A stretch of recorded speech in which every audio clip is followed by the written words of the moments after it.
nuestra clase maestra del programa de Machine Learning para la toma de decisiones, presentada por Educación Ejecutiva de UTEC.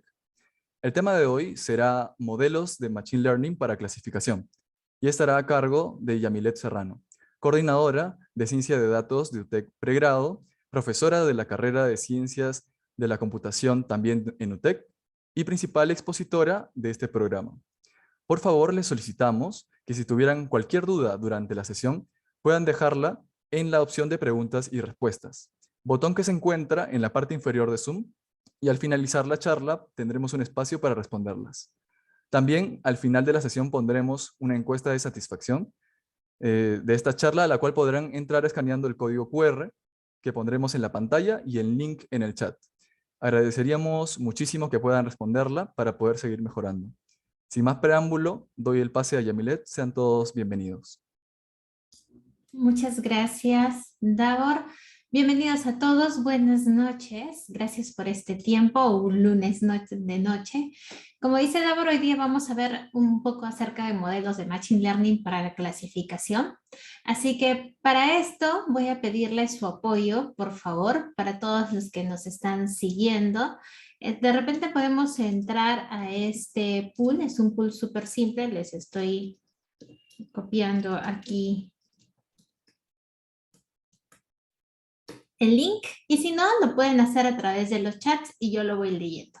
La idea es un poco saber desde dónde partimos y la pregunta es, ¿qué es Machine Learning? Entonces, no hay respuesta correcta o incorrecta, solamente es tener una idea de cuando ustedes escuchan Machine Learning, cuál es lo que se les viene a la cabeza. Automatización, aprendizaje, algoritmos, ideas locas. ¿Qué es lo primero que se les viene a la cabeza cuando escuchamos Machine Learning? Alguien dice aprendizaje automatizado. Gracias, Mariel. ¿Qué más? Alguien se puede entrar al pool o, como les digo, pueden colocarlo por el chat también. Solamente es un poco para empezar. Siempre en la clase tenemos que saber desde dónde estamos empezando. Eficiencia, muy bien. Algunas personas de repente están pensando que está asociado con inteligencia artificial, ¿no? El learning es aprendizaje, pronóstico a través de un modelo que aprendió en base a experiencia, muy bien. Muy bien. ¿Sí? ¿Qué más? A ver. Bueno. ¿Qué más se les parece cuando podemos pensar cuando hablamos de Machine Learning? Identificación de insights. Buenas noches a todos. Estamos recién empezando. Sacado para un poco despertarlos. Es un campo de inteligencia artificial. Muy bien, hay gente que tiene un poco de ideas y otras no. Si no tienes idea, estás también en el lugar correcto, porque la idea de esta sesión, el objetivo de esta sesión es un poco entender, obviamente, en un super nivel acerca de Machine Learning y específicamente los algoritmos de clasificación.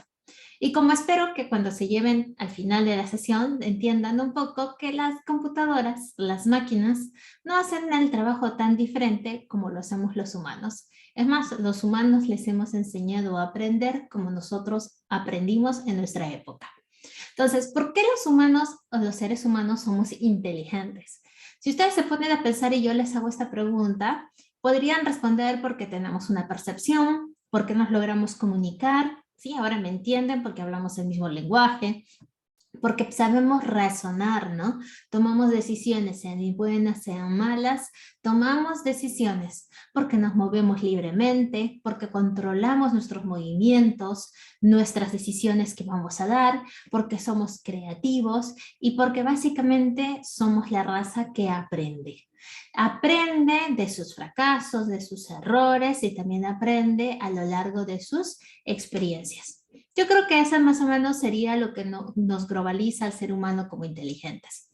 ¿Qué pasa ahora si yo quiero que una máquina, no simplemente un computador, cualquier máquina sea inteligente? Ese es justo el objetivo de inteligencia artificial, es hacer que una máquina sea inteligente. Y si hemos visto que un ser humano es inteligente por esas características, entonces deberíamos darle los mismos principios, los mismos objetivos a esta máquina. Y eso es básicamente lo que hace inteligencia artificial.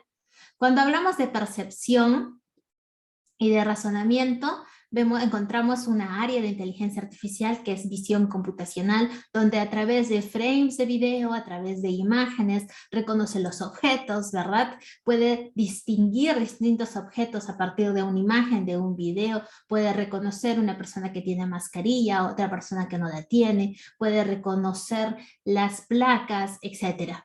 Y cuando hablamos de la parte del objetivo donde somos libres de movimiento, son autónomos, encontramos la robótica, escuchamos hablar de estos carros inteligentes que van a estar siquiera sin piloto, ¿cómo va a ser esto? Estos carros que se mueven solos, estamos todos hablando de máquinas que son inteligentes, pero con un objetivo específico. Y si hablamos de comunicación y creatividad, que es otro de las características que el ser humano tiene para ser inteligente, a la máquina le hemos proveído estos objetivos y hablamos del lenguaje natural. Y aquí tenemos a Alexa, a Siri, que se van haciendo inteligentes y su objetivo esencial no es ser lo más inteligente que el ser humano, sino su objetivo es que se comunique con el ser humano. Que yo le pueda decir, apaga las luces y se apague, o llama a mamá y llame, que me logre entender. Y todavía hay un objetivo, hay alguna razón por la cual somos inteligentes los seres humanos, y es el que aprendemos, ¿no? No es lo mismo cuando estamos en el jardín, primaria, secundaria, pasamos y seguimos aprendiendo. La razón que están en este curso, en esta clase maestra, y los que van a entrar al curso de Machine Learning para la toma de decisiones, es porque queremos seguir aprendiendo. Porque el aprendizaje no termina, no es finito. Y si nosotros queremos aplicarle eso a la máquina, estamos hablando del área de inteligencia artificial que se llama Machine Learning. Y así como alguien ha colocado, Carlos, si no me equivoco, Machine Learning en realidad es una área de inteligencia artificial cuyo tiene un único objetivo, es hacer que la computadora aprenda, se tenga la capacidad de aprender sin estar programada explícitamente. Así como los seres humanos aprendemos de la experiencia, las máquinas van a aprender de la experiencia. Y yo les pregunto, si para nosotros los humanos la experiencia son los hechos, los años que hemos vivido, los fracasos y todo lo bueno o lo malo, para la máquina, ¿qué va a ser la experiencia? ¿Qué se les ocurre que es la experiencia? Para una máquina. A ver. Pueden colocar a alguien por ahí el chat. Hacer una clase necesito un parte de feedback. Memoria, ok. Entre datos, muy bien. Muy bien, gracias Alex. La experiencia para la máquina son datos. ¿Y por qué ahora hablamos de hacerle a la máquina inteligente? ¿Dónde están estos datos? La diferencia es que nuestra rutina de los seres humanos, de las corporaciones, de las máquinas, se han vuelto digitales. Todo hacemos a través de un dispositivo, sea un celular, sea una computadora, etc. Las corporaciones generan datos de manera exponencial.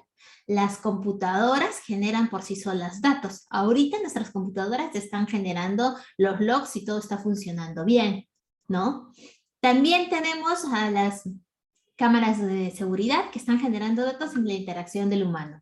Entonces, hay cantidad de datos y de esos datos va a aprender en realidad la máquina. Muy bien. Davor, de repente me puedes ayudar con las personas que están levantando la mano y preguntarles, no sé si tienen algo que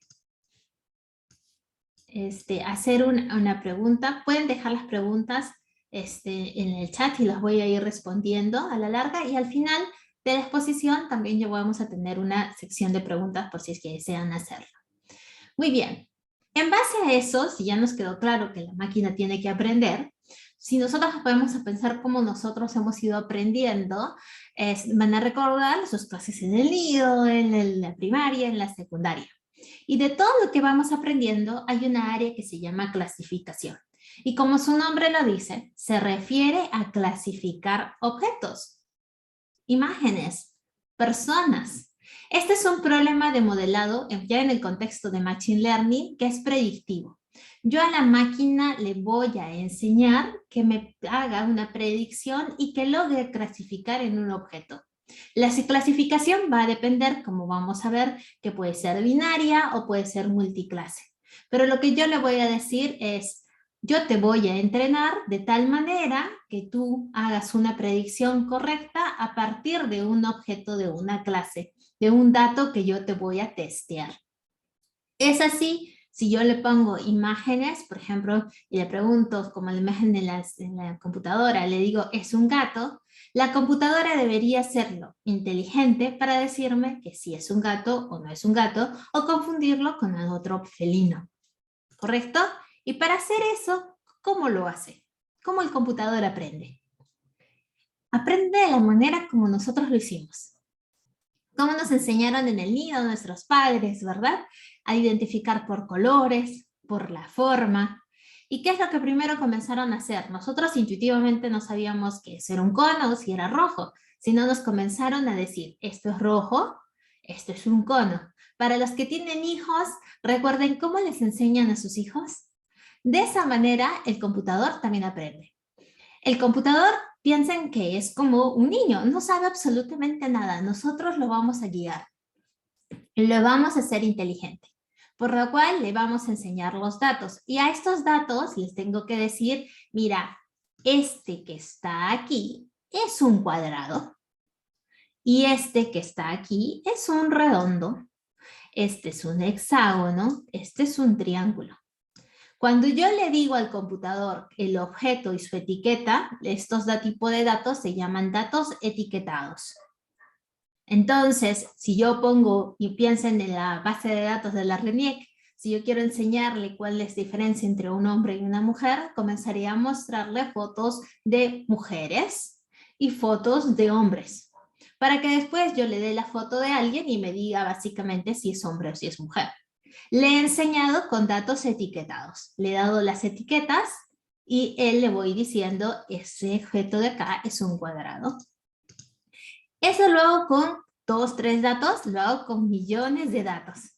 Esos datos los absorbe la máquina, el computador, el modelo de Machine Learning, que vamos a ver que hay distintas opciones para hacer esta clasificación, y básicamente le vamos a pedir que ahora nos clasifique, porque nuestro objetivo es que la máquina clasifique. Le hemos dado tantos objetos etiquetados, datos etiquetados, que ahora cuando yo lo testee, estos datos sin su etiqueta, ¿qué es lo que tendríamos que hacer? Es básicamente, el computador tendría que predecir que ese objeto tiene la etiqueta correcta.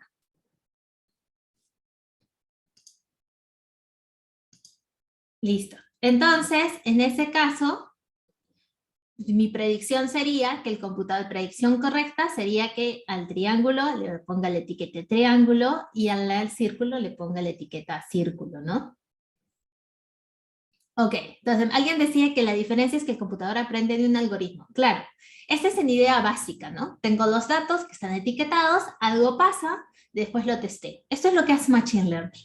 Ahora, el algo pasa puede ver en distintas formas, que son distintos algoritmos. Hoy día vamos a ver uno de ellos, que es un árbol de decisión. Es cómo decide a qué lado lo clasifica. Por ejemplo, dentro de los tipos de clasificación hay la clasificación binaria. Clasificación binaria se le dice porque solamente de mi clasificación obtengo 2 resultados. Por ejemplo, se han puesto a pensar cómo sus computadores, bueno, en realidad sus correos identifican un spam de otro. Lo que ha hecho es que tienen un algoritmo de Machine Learning de clasificación que por algunas características logra identificarle cuál es spam y cuál es no spam. Esa es una clasificación, está clasificando un objeto en base a ciertas características y solo tiene 2 opciones, por eso es binario. Igual si yo le coloco las imágenes y solamente tendría 2 géneros, eso también sería o es mujer o no lo es. ¿Qué pasa de la clasificación multiclase? Aquí ya tengo más etiquetas, tengo más clases, como su nombre lo dice. Yo aquí podría tener bastantes diferentes tipos de rostro, la clasificación de rostros o la clasificación de especies vegetales, ¿no? No todos son verduras, sino pueden ser las zanahorias, tubérculos, etcétera. Pueden ser multiclase. Entonces puedo clasificar de manera binaria o puedo hacer una multiclase. Y puedo también hacer la clasificación de multietiqueta, que aquí se refiere que dentro de un mismo objeto existan más de una etiqueta. Algo que hace aquí, que es clásico, es por ejemplo Facebook. Al comienzo era una novedad que cuando tú subías la foto, al toque etiquetaba, ¿no? Te reconocía a ti, te reconocía a tus amigos y los etiquetaba. Estaba haciendo un algoritmo de clasificación en base a lo que ha aprendido. ¿Y cuánto ha aprendido? Ha aprendido de las fotos que tú has subido y de las fotos de tus amigos y de todas las fotos que tiene, por lo cual puede identificar quién es Yamilet, quién es Alfonso, quién es Andrea, ¿correcto? En este caso, dentro de una imagen tengo a dos clases diferentes. Tengo al perro y al gato. Entonces, si es binaria, obviamente tengo solo dos resultados, si es sí o si es no. Si es multiclase, yo puedo, como ven en la figura, puedo decir, esta figura de este cachorro es un perro, es un tigre, es un zorro. Y multietiqueta vendría a ser que dentro de un objeto exista más de una clase. Ahora, ¿quién hace estos algoritmos? Nos queda claro que el computador aprende de datos etiquetados, lo entreno, lo testeo y me da una predicción. Pero la pregunta es, ¿cómo lo entreno? ¿Cómo le enseño? Para eso hay distintas variedades de algoritmos, desde unos más fáciles y otros un poco más complicados. En la parte de clasificación tenemos a los árboles de decisión, el algoritmo de K-means, un bosque aleatorio, que es un random forest, o un support vector machine. En el que hoy día vamos a ver una parte pequeñísima de lo que es un árbol de decisión. Como su nombre lo dice, tiene dos componentes. Es un árbol y es una decisión. Entonces, en realidad, el de árbol de decisión o el decision trees es probablemente uno de los algoritmos de aprendizaje supervisado más útiles que existen. Se le dice supervisado porque así como nos enseñaron en el libro un profesor, yo le enseño al computador. Estoy etiquetando los datos, por eso es supervisado. Aunque es simple, es una herramienta bien poderosa acerca de la predicción, pero básicamente en lo que se dice clasificación, ¿no? Es como lo ven en la figura. Yo tengo dos caminos, la pregunta es ¿por dónde ir? Si yo tomo uno de los caminos, voy a ir hacia una predicción, y si tomo el otro camino, me va a llevar a otra predicción. Y para eso voy a hacerles la analogía, que a mí me hicieron una vez en la clase, del diagnóstico médico. ¿Se han puesto a pensar cómo el médico busca en realidad cuál es la enfermedad que tienes, el diagnóstico? Lo que comienza a hacer es hacerte un montón de preguntas, ¿no? Nos comienza a preguntar por ciertas características, síntomas, y lo que va haciendo en su cabeza va descartando. Te va preguntando por lo que parece más obvio, y si es correcto, lo refuerza con alguna otra pregunta. Y por el otro contrario, si tú dependiendo de la respuesta que le des, va él descartando y lo que va haciendo es complementando nuevas diferentes opciones a través de más preguntas. Y en ese proceso él describe y dice, ok, ha hecho como toda una ruta mental y dice, ok, este es tu diagnóstico que es positivo. De esa manera nosotros podríamos reproducir un árbol de decisión. Ahora, imaginémonos que un médico diagnostica al paciente como alérgico o no a los gatos. Entonces estoy haciendo una sí o no, es binario nada más. Y está basado en las características del paciente. Para eso nosotros podemos preguntarle, para ver que si tiene alergia o no, el médico le hace bastante diferentes preguntas. Le dice, ¿tienes urticaria? ¿Estornudas? ¿Tienes ojos rojos? ¿Tienes tos? ¿Cómo la computadora va a aprender? Va a aprender de la experiencia. Entonces, yo ya tengo ciertos casos, por ejemplo, de pacientes. Ustedes ven la tabla que está aquí. La columna es el resultado, es la variable Y. Es si es el resultado al final, si es alérgico o no es alérgico. Y las columnas de X1 a X4 son las variables que representan características que me ayudan a la predicción de Y. Por ejemplo, y cada fila representa un caso en particular. No tenemos los nombres porque no nos interesan, pero son datos. Entonces, estos datos me dicen que, por ejemplo, la primera persona de esta primera fila que ven aquí, sí tenía urticaria, pero no estornudaba, no tenía ojos rojos, no tenía tos, sin embargo, le sale como que no es alérgico. En el otro caso, la fila número 2, nuestro siguiente paciente no tiene urticaria, sí estornuda, no tiene ojos rojos, no tiene entonces no es alérgico. Veamos a alguien que sí es alérgico, como nuestro paciente número 3. Nuestro paciente número 3, él dijo que sí tenía urticaria, sí estornudaba, no tenía ojos rojos y no tenía tos. Y de esa manera, cada fila es un paciente diferente, una experiencia de este computador médico que estamos formando. En este caso es un ejemplo súper pequeñito, solamente tengo 5 ejemplos que voy a entrenar y tengo 4 características, estas 4. ¿Okay? Entonces al computador, esto no es nada óptimo, pero es solamente por modelos de enseñarles un poco cómo funciona, estoy utilizando 5 ejemplos nada más, lo estoy entrenando con 5 datos. Pero, ¿qué les quiero explicar? Les quiero explicar cómo se arma el árbol de decisión, cómo es el algoritmo. Lo que trata de reproducir es lo que yo les explicaba que el médico lo hace mentalmente. De alguna manera, el médico, cuando tiene todas sus preguntas, las prioriza. Esto es un poco más complicado en explicarles cómo los prioriza en el método del algoritmo, pero le da un orden a las preguntas que quiere hacer. Al parecer, lo más importante que preguntarle a una persona que es alérgico a los gatos, es si estornuda. Y la respuesta solamente tiene 2 caminos, es sí o es no. Si es sí, la siguiente pregunta sería, ¿y tienes tos? Y si te dice que sí, automáticamente es positivo. Como es, por ejemplo, el caso, si dice estornuda y tiene tos, entonces sale positivo. No tengo aquí un caso de ellos. Pero, por ejemplo, si tiene estornuda y no tiene tos, la pregunta sería, ahora, mira, no puedo confirmarte que eres alérgico, por lo cual voy a hacerte una pregunta extra, que es si tienes ojos rojos.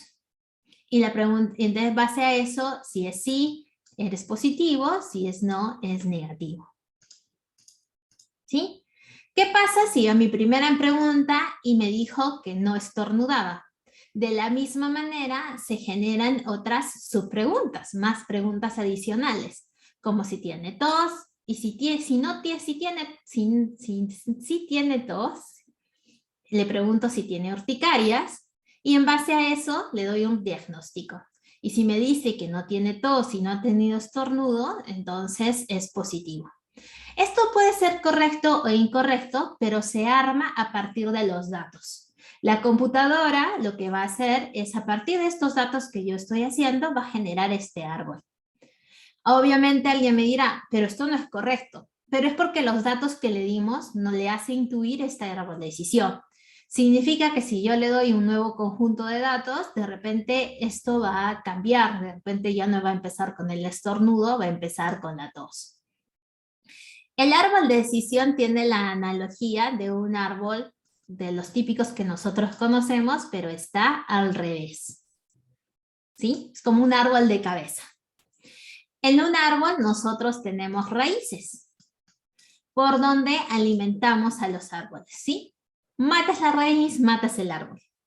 En este caso también empezamos por la raíz, por dónde empezar. Entonces este viene a ser la raíz, pero también son nodos internos.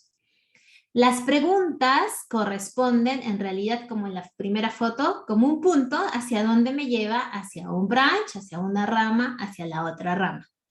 Estos nodos que ven acá, donde ya no tienen más preguntas, se les llama nodos hojas, que son el final. No tienen una hoja más allá. Y en las nodos hojas están almacenadas, básicamente, el diagnóstico si es positivo y si es negativo. La pregunta, ustedes me dirán, ¿cuán grande puede ser un árbol? Dependiendo del número de características. En este caso, por ejemplo, yo tenía 1, 2, 3, 4 características. No necesariamente el árbol va a depender de esas 4. Puede ser de esas 4, de esas 3, de esas 2. Pero lo que está haciendo es, con los datos, está dándole prioridad a algunas características que a otras. ¿Sí? En conclusión, un árbol de decisión se basa a partir de los datos de entrenamiento, busca a quién es su mejor atributo, por ejemplo, en este caso, si nosotros retrocedemos, es el estornudo. Ese es el estornudo, es su mejor atributo.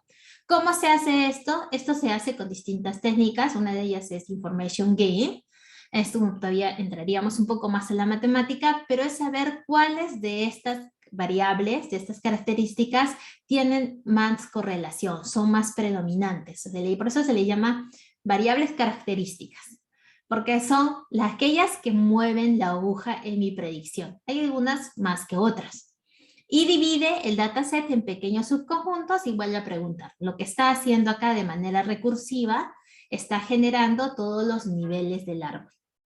Una vez que él ha construido un árbol, a partir de los datos en los cuales yo los he entrenado, luego va a ser súper fácil, porque cuando yo le diga, ok, cuando ella construyó este árbol que está aquí, y yo venga y sea un dato completamente nuevo, un paciente nuevo, y me pregunte, me dice, ¿estornudas? Y yo le diga no, es lo que va a hacer, ok, estoy acá. Y después me pregunta el computador, ¿tienes tos? Y yo le digo sí. Lo siguiente que me va a preguntar es, ¿tienes urticaria? Y yo le digo no, y me va a decir, yo ya sé el diagnóstico que es, eres negativo. Es en base, no es a partir de una adivinanza, es en base a lo que ya he creado. Entonces, para resumir, tengo datos en los cuales entreno. Estos datos se generan a partir, lo que me hace es que genere un árbol, y ese árbol después la máquina lo usa para las siguientes predicciones de datos de prueba. Yo puedo evaluar este modelo a través de medidas de desempeño, porque todo se evalúa en la vida, cuán certero es o cuán no es certero, y me da una probabilidad, ¿no? Me dice, nuestra decisión, nuestra predicción es el 80, el 90%. Y eso, a mí, ser humano, me puede ayudar a tomar una decisión. Ahora, ustedes dirán, pero esto es súper fácil. Compliquémonos un poco más la vida y pensemos en imágenes, ya no en esto, pensemos en imágenes de radiografías o de tumores. A la computadora le comenzamos a enseñar que las formas de determinados tumores en fase 1 se parecen de este modo. Y le enseño 1, 2, 3 con datos etiquetados. Y lo que va haciendo la computadora es aprender a clasificar cuándo es benigno, cuándo es maligno, o algunas veces incluso la clase en la que está. Después de que lo he entrenado con tantos datos, lo que va a hacer la prueba es, por ejemplo, decirle, tienes ahora una nueva imagen médica y la computadora me debería de desclasificar si es benigno o es maligno. Esa es ya una aplicación un poco más elevada, pero con la misma lógica de saber qué características me van a llevar a dar a una clasificación. ¿Cuál es la ventaja de este árbol de decisión? Obviamente no es la última maravilla, pero sí es sencillo de entender, de interpretar y visualizar, que es lo más importante. No va a funcionar si tengo muchísimas características, porque se entenderán que el árbol va a ser muy grande y computacionalmente eso va a ser costoso. Puedo manejar datos que sean cuantitativos, como datos que sean cualitativos o que me muestren categorías, eso es lo bueno. Y para la generación del árbol de decisión requiere relativamente poco esfuerzo por parte de los usuarios para la preparación de datos, y como es un poco visual es mucho más fácil de entender. Veamos un ejemplo que he tomado a partir de la web, que me parece súper interesante, que es el ejemplo de votaciones en Estados Unidos. Estamos acostumbrados de cada cierto tiempo a ver al mapa de Estados Unidos pintado de colores, ¿no? En nuestro caso, el Perú sería bien difícil de pintarlo de colores, pero usualmente en Estados Unidos hay dos opciones. O eres republicano, que es rojo, o eres azul, que es demócrata. Se hizo un estudio y dijo, se comenzaron a pensar y a preguntarse si se han preguntado alguna vez por qué ciertos estados tienden a votar a los republicanos mientras que otros votan a los demócratas. E incluso durante las votaciones, ya las personas que comienzan a hacer los analistas, ¿no?, políticos, comienzan a decir, pero tal estado siempre es azul y tal estado siempre es rojo. La pregunta era qué los hace rojos, qué los hace azules. Y la pregunta más profunda aún es, ¿hay alguna forma de predecir de qué manera votará un estado en un año determinado? Para hacer esto vamos a usar árboles de decisión. Lo que construyeron fueron árboles de decisión donde la predicción que quieren hacer es fácil. La predicción es que sea o republicano o demócrata. ¿Y en base a qué? ¿Qué características los van a llevar a esa determinación? Lo que vieron, a diferencia de la tos estornuda, es que para este tipo de problema necesitaban analizar 3 variables. La diversidad racial, el ingreso, cuánto es el income, y la educación. Estas 3 variables en conjunto me podrían ayudar a saber cómo vota una persona y por lo tanto un estado. Para la construcción del árbol tenemos que obviamente hay 2 caminos, o es una izquierda o es la derecha, ¿no? O es falso o es verdadero. Para eso los datos que son los números, obviamente puede haber un rango súper grande, lo teníamos que dividir por ramas. Por lo tanto, lo que hicieron fueron, calcularon la mediana de todos los datos y de la menor a la mediana es como si fuera un no, y de la mediana hacia el máximo es como si fuera verdad. Y lo vamos a ver en unos segundos. Voy a volver a conectar aquí. Este es un Google Colab. Ese es un Google, es Google, para los que no saben, tienen esta herramienta que se llama Google Colab, que es Collaboratory Google, y que en realidad yo puedo programar sin necesidad de instalar absolutamente nada en mi computador. Entonces, yo lo que voy a hacer es, si quieren un poco investigar acerca de esto, lo que puedo programar por default es Python. Y también puedo hacer por R. Si quieren buscarlo, solamente entren aquí y pongan Google Colab. Y el primer link, el de Google Laboratory, Google Colab, les va a mandar a crear de frente una hoja. Es tan fácil como crear una Google Sheet, o una presentación de Google, perdón, o de documento, etcétera. Yo ya tengo varios porque yo suelo trabajar esto en ciencia de datos, es súper fácil, y también suelo trabajar con los chicos donde no necesitan instalar nada, ¿no? Podría yo poner un nuevo cuaderno y comenzar a trabajar. Y es parte en el programa de Machine Learning para la toma de decisiones, vamos a trabajar con Google Colab, para que de tal manera, 1, se guarde en la web, se guarde en la nube, y 2, no tengan que instalar nada, ni complicarnos la vida. Ahora, ¿dónde encuentro esto? En mi Drive, en mi Google Drive. Aparece como si fuera un documento cualquiera. Entonces, yo voy a cargar las librerías necesarias y voy a cargar los datos de entrenamiento. Entonces, para que vean acá, los datos que les estoy mostrando son el estado, el ingreso, el grado y el porcentaje de blanco que tiene o no, y la inclinación política. ¿Es 0 o es 1 básicamente? ¿O es republicano o es demócrata? Entonces, estos son los datos con los que yo los estoy entrenando. Lo que estoy haciendo es básicamente estoy entrenando a usted tengo 50 y le estoy diciendo por cada uno de los estados, este es el ingreso de la mediana, su porcentaje de cuántas personas dentro de ese estado tienen el grado de bachiller, cuánto es el porcentaje de población que tiene en su raza que son blancos, y al final cómo, basado en los datos históricos, han votado. Yo puedo enriquecer los datos, es algo que también vamos a ver en el curso de Machine Learning para la toma de decisiones. Yo puedo empezar con un conjunto de variables y en base a ellos yo lo puedo enriquecer. De este conjunto de columnas puedo crear nuevas columnas, obviamente coherentes. Como por ejemplo, aquí yo voy a hacer lo que yo les decía, que vamos un poco a discretizar. El número lo vamos a convertir si es falso o si es verdad. Y lo que voy a hacer es básicamente basado en la mediana, ¿no? Si es menor a la mediana va a ser 0, si es mayor a la mediana va a ser 1, que computacionalmente el 0 es falso y el 1 es true. Y lo que estoy haciendo es básicamente convertir estos unos a trues and false. Estoy discretizando. ¿Sí? Eso se le llama enriquecer los datos. Lo vamos a ver en el módulo 2 de el curso de Machine Learning para la toma de decisiones, donde vamos a ver también técnicas de web scraping, cómo capturar los datos de la web, cómo manipular los datos en el buen sentido, ¿no? Estandarizarlos, enriquecerlos, etcétera, limpiarlos. Y una vez que está limpio, porque este es el proceso, yo no le enseño a la computadora con datos que no sean limpios, tienen que ser datos consistentes, porque así como cuando alguien aprende mal y toma decisiones erróneas, la computadora también puede, de datos erróneos, redundantes, aprendería mal. Así que nosotros como científicos de datos, como gente experta, debemos también limpiar los datos. Y ese es un proceso que hacemos antes del modelo de Machine Learning.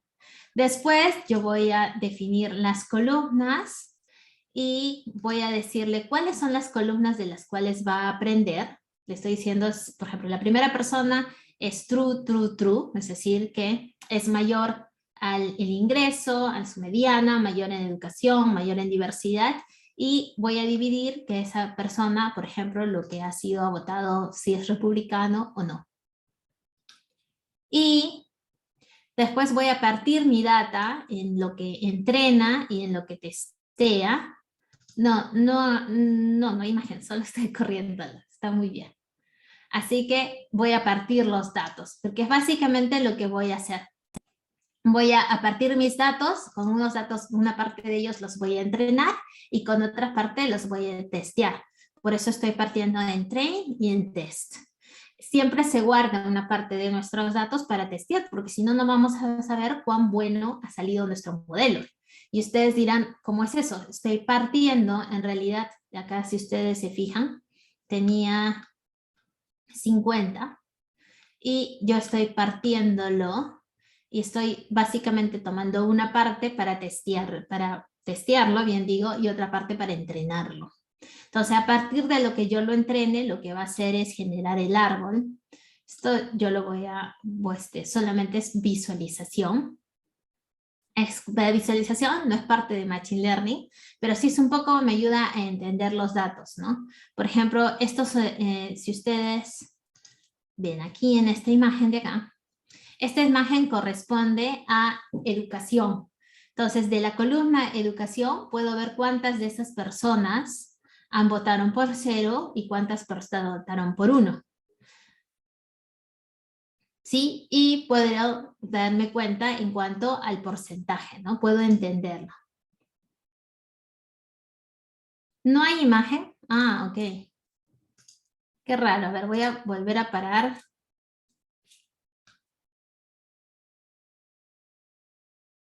Ah, Zuli y Liliana sí podían ver y José. Hola José, no lo puedes ver, de repente tienes que actualizar. Ok, entonces vuelvo a compartir. Listo. ¿Cómo estás? Mi amigo José. Listo, gracias. Ya, muy bien. Vuelvo a compartir en todo caso. Espero que no les haya producido problemas, ¿no? Entonces, la visualización de datos también es una herramienta que es súper útil para la parte de entender nuestros datos. La ciencia de datos parte de un área interdisciplinaria entre estadística y ciencia de la computación. La estadística nos ayuda a entender la distribución de los datos, a encontrar patrones y también datos anómalos, y hacer algo que nosotros no podríamos hacer visualmente los humanos, es que entender qué difícil era ver estos números, ¿verdad? En cambio, si lo veo de manera visual, puedo entender mejor cómo está distribuida mi data. De la misma manera, podría analizar los distintos conceptos. Yo por el tiempo voy a pasarlo un poco porque lo que me interesa es hacer lo siguiente. Ya hay en Python, que es una de las herramientas más utilizadas para Data Science. ¿Por qué? Porque es una de las más populares, hay bastantes librerías, la comunidad en Python también es súper grande, van a encontrar bastantes, si se traban, van a encontrar muchos problemas y respuestas, y también hay librerías donde básicamente están modelando cómo se genera el árbol de decisión. Entonces, ya desde el lado, uno tiene que aprender a generar el árbol, sino simplemente tiene que aprender a entender qué tipo de datos corresponden utilizar para un árbol de decisión, qué otros no, en qué casos es óptimo, cuál algoritmo de clasificación dentro de lo que les he mostrado, árbol de decisión, también sería el mejor para utilizar. Entonces, yo simplemente puedo utilizar uno que ya cargué dentro de Python y lo voy a entrenar y él me va a hacer una predicción. Es decir, voy a entrenarlo y voy a testearlo y él va a hacer una predicción. Si se dan cuenta aquí, lo estoy entrenando con la data que partí y lo voy a probar con unos datos, con los datos de la prueba, y él va a hacer una predicción. ¿Cómo voy a saber si la predicción es correcta?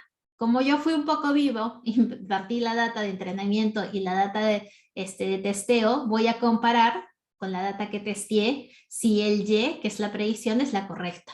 Y cuando hacemos eso uno por uno, o sea, lo que el computador predijo y lo que es en realidad, ahí es cuando ustedes ven en los modelos de Machine Learning que te dice accuracy del 0.8%, es decir, el 80% de los casos la computadora obviamente dedujo de manera correcta, ¿no? Entonces, esto es algo fácil de hacer. Como ven, les quería mostrar más que todo que esto es súper sencillo. Acá, por ejemplo, les aparece la exactitud. La métrica también es algo que ya está implementado en Python y que nosotros podemos utilizar. Incluso puedo utilizar en Python, que son cosas que aprenderemos dentro del módulo de Machine Learning, a hacer también hacer plots. Por ejemplo, aquí ya está visualmente. Esto viene a ser en programación. Nosotros podemos utilizar la visualización para entenderlo mejor. Al final la visualización nos ayuda a comprender mejor la parte del texto. Y también podría utilizar algunas librerías más para hacerlo un poco más visual, poner los colores, etc., ¿no? Y esto estoy prediciendo. ¿Listo? Entonces, es básicamente lo que estoy haciendo, y lo que está haciendo básicamente por detrás el algoritmo está decidiendo cuál de estas tres variables, que era educación, era ingreso y la parte racial, es la más importante. Está viendo que, por ejemplo, si los datos los partiera por educación, y si la educación, por ejemplo, en el estado hay gente con mayor educación, entonces votan por demócratas, y a diferencia que si no, votan por republicanos. Está haciendo el análisis por cada una de las variables. En este caso, ¿por qué empieza por educación? Porque educación es aquella variable donde prácticamente tiene dos resultados claros, o es republicano o es demócrata. En cambio, en ingreso, cuando ha partido, la mitad de los estados es rojo y la otra mitad es azul. Por lo tanto, no es una respuesta que es como el 50% de probabilidades. No puede tomar una decisión. Y de esa manera, cada nivel se va optando por cuáles de estas características es la que me llevaría a un resultado que no sea mitad por mitad, ¿no? Eso en súper nivel, o sea, súper high level de lo que les puedo explicar. Entonces, en realidad, si algo quiero que se queden en esta clase es un poco de todo lo que podemos explorar. Podemos explorarlo en el curso que les estamos invitando a participar de Machine Learning para la toma de decisiones. Es un curso que está diseñado para alguien que quiere jugar con los datos de tal manera que sea capaz de programar algo así, entender también cuáles son los algoritmos, entender cómo funcionan, entender aplicarlos para diferentes tipos y naturalezas de datos, ¿no? Lo que hemos visto ahora es una de las capacidades que puede hacer Machine Learning, que es la clasificación, tal cual como lo hace el correo electrónico cuando recibe los spams, o cuando puedo yo analizar diferentes, depende de la naturaleza en la que ustedes estén de los datos, puedo contestar alguna pregunta de que sea una clasificación binaria, donde solamente hay dos respuestas, o multiclase, etc. ¿Listo? Entonces, espero un poco que les haya gustado, hayan entendido un poco de todo esto. Es súper grande, 40 minutos nos queda súper chiquito. Esto en clase lo hacemos en toda una sesión completa, y la idea también es explicarles de por detrás cómo el árbol de decisión decide cuál es la mejor variable característica, también identificar un poco cuál de los algoritmos sería nuestra mejor ayuda para esta decisión, etc. No sé si tienen alguna pregunta. ¿Este programa está dirigido a científico de datos? No, no está dirigido a científico de datos, pero sí a gente que esté interesada en aprender acerca de ciencia de datos. ¿Y por qué ciencia de datos? Porque ciencia de datos, una de las troncales, es que utiliza Machine Learning. Entonces, si tú quieres aprender Machine Learning, básicamente, y quieres aplicarlo en datos, al final estás haciendo ciencia de datos. Entonces, es un curso donde como único prerequisito que tienes es que hayas programado antes, no al nivel experto, sino que hayas programado en el sentido de que sepas qué es una variable, qué es una función, porque aparte tenemos el primer módulo que es Python para ciencia de datos, donde ustedes van a poner junto con el profesor, les va a enseñar qué librerías utilizar, en la parte de cómo manejo los datos, data frames, numpys, etcétera. Y poco a poco vamos a ir de la mano y vamos a ir aumentando conocimiento hasta llegar a aplicar redes neuronales. Es un curso hands-on, Alex, y es un curso donde es manos en acción. No es un curso donde vamos a entender qué es Machine Learning, sino es un curso donde se pide que el alumno realice, practique, aplique en datos, ¿no? Sean públicos siempre, obviamente. Yamilet, Sí. muchas gracias, Yamilet. Realmente ha sido una clase maestra muy interesante. Recordar a los presentes que si tuvieran cualquier duda, que lo pongan justo en la opción de preguntas y respuestas. Es momento ahora de la mención comercial de parte de Liliana Franco. Listo. Hola, ¿cómo están? Buenas noches. En realidad es súper interesante la información que nos has compartido, Yamilet, súper. Y bueno, yo les voy a comentar un poquito brevemente la parte comercial, ¿no? La parte de financiamiento, el inicio de clases. Y les comento también que el día de mañana con Daniel nos vamos a poner en contacto con cada uno de ustedes para saber si quedó alguna duda adicional. De repente ya ahí Yamilet también nos puede ayudar en algo puntual respecto al programa y la parte de financiamientos, las opciones de pago, etcétera, ¿no? La inversión regular del programa, les cuento, es 7.200 soles. Hay un beneficio para ustedes que nos están acompañando por su tiempo, ¿no? Y el inicio de clases es el 28 de junio y estamos finalizando el 22 de octubre. Son 74 horas lectivas del programa, son 16 semanas, ¿no? Las clases van a ser todos los jueves de 7 a 10 de la noche y algunos sábados también programados, ¿no? Mañana estamos contactando con ustedes para mencionarles acerca del descuento que ustedes tienen. Hay la opción de que también, eso le vamos a explicar mañana, la opción de que ustedes puedan pagar en cuotas, hasta 6 cuotas sin intereses directamente con nosotros, con tarjeta, etcétera, ¿no? Entonces, mañana nos ponemos en contacto con Daniel, ¿no? Y si es que hay alguna consulta adicional con respecto a esto, no duden en hacérmela, o si no, alguna duda más con respecto a la parte académica. Igual esta información que Yamilet nos ha compartido es como un extracto de todo lo que va a ser el programa, ¿no? De lo interesante que va a ser el programa y lo enriquecedor y el valor agregado que les va a generar también a ustedes, ¿no? Muchas gracias. Muchas gracias, Liliana. En el chat de Zoom voy a dejar el link para que puedan comunicarse con nuestros asesores. Hemos llegado ahora sí a la parte de preguntas y respuestas. Sí, algunas de las preguntas fui respondiendo.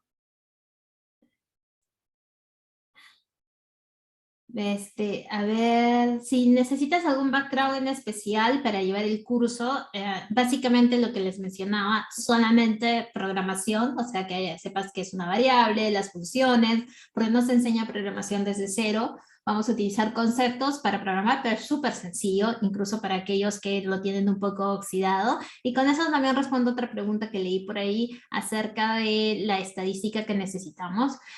Sin importar en el rubro en el que estés, porque esto no es un curso específico para ingenieros de sistemas, de informáticos, la experiencia me ha llevado a ver que no todos los ingenieros informáticos, los de ciencia de la computación, programamos. Hay gente de marketing que la vida los ha llevado a programar, o ingenieros ambientales, etcétera, y que usan programación, así que son justo cursos para todos aquellos. Y la estadística con la que tengas, que ya obviamente es una estadística de pregrado, es suficiente, porque el primer módulo vamos a tener, así como vamos a tener Python para ciencia de datos, vamos a tener estadística descriptiva e inferencial para ciencia de datos, para recortar algunos conceptos que sean necesarios para nuestro programa. Se ha identificado para cada uno de los módulos los requisitos juntos con los docentes y hemos armado un programa que cubra todo eso. Aparte van a contar con horas de asesoría también. Se puede aplicar a VisualNet con sus archivos en Bunch. Me parece si es Machine Learning, yo creería que sí. El precio ya les han comentado. Si alguien me preguntó acerca de Azure, asumo que es por el Google Colab. No estoy segura, te mentiría si tienen algo parecido al Google Colab. Hasta que yo sé, solamente Google tiene esta parte. Es como un espacio en la nube que estás usando su supercomputador, pero obviamente que es para proyectos pequeños, ¿no? Si son proyectos súper más grandes, bueno, vamos a necesitar otros requerimientos computacionales, pero lo que nos dan son para proyectos de pequeños a medianos es suficiente. Incluso si la data la tuvieras en la web, En el Google Colab también puedo extraer la data a través de una URL y cargarla y lo hace súper bien. Yo trabajo con análisis de datos geolocalizados, cargo mapas, etcétera, y lo funciona súper bien Google Colab. Así que, y no necesito instalar nada, y eso es lo mejor. Está súper actualizado en cuanto a las versiones de las librerías también. Y por último, si no, también te permite, porque nos da un cierto espacio, de, obviamente computacional, de memoria y demás, te permite instalar. Así que eso también es muy bueno. Es un curso a nivel de desarrollo, es un curso aplicativo, no es un curso de solamente quiero empaparme un poco de lo que es Machine Learning, sino es un curso de hands-on, ¿no? Van ustedes a programar y van a utilizar y van a aplicarlas modelos de algoritmos de Machine Learning y de redes neuronales. ¿Machine Learning es lo mismo que un análisis multivariado? No. El análisis multivariado es un análisis de varias variables de manera estadística, pero esta Machine Learning tiene un componente computacional que no tiene un análisis multivariado. Y...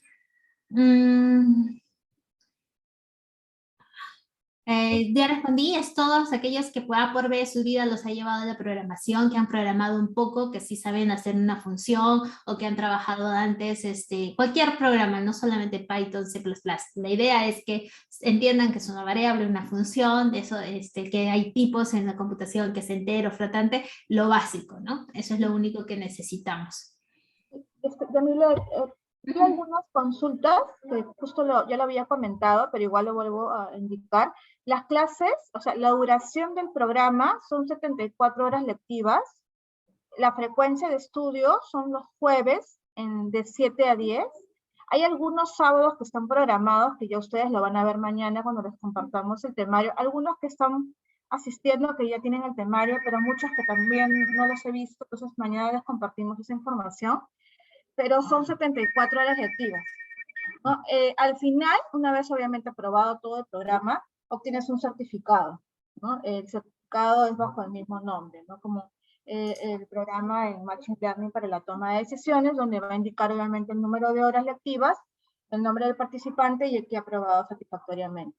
Todas las clases son síncronas en tiempo real, y todo es grabado, es otro plus que tiene el programa, y todos los programas en general de UTEC, ¿no? Que todo queda grabado y todo queda colgado dentro de materiales en clases, ¿no? Cosa que si de repente por A o B algo quieren reforzar, ustedes pueden ver sus grabaciones.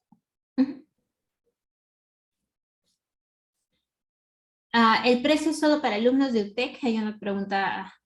El precio, sí, lo vi también, el precio es 7.200 soles, es la inversión regular, ¿no? Pero nosotros justo les comentaba que mañana nos vamos a poner en contacto con Daniel para mencionarles el descuento que ustedes tienen exclusivo por habernos acompañado y por el tiempo que nos han brindado hoy, ¿no? Entonces ya mañana nos contactaremos. Okay. Bien, ¿Listo? Yamilet. Sí, ya vamos cerrando con las preguntas. Hay una que siempre nos hacen, que es respecto a si, como algunas personas asocian Machine Learning con identificación de objetos por medio de sensores, ¿eso se va a ver en el programa?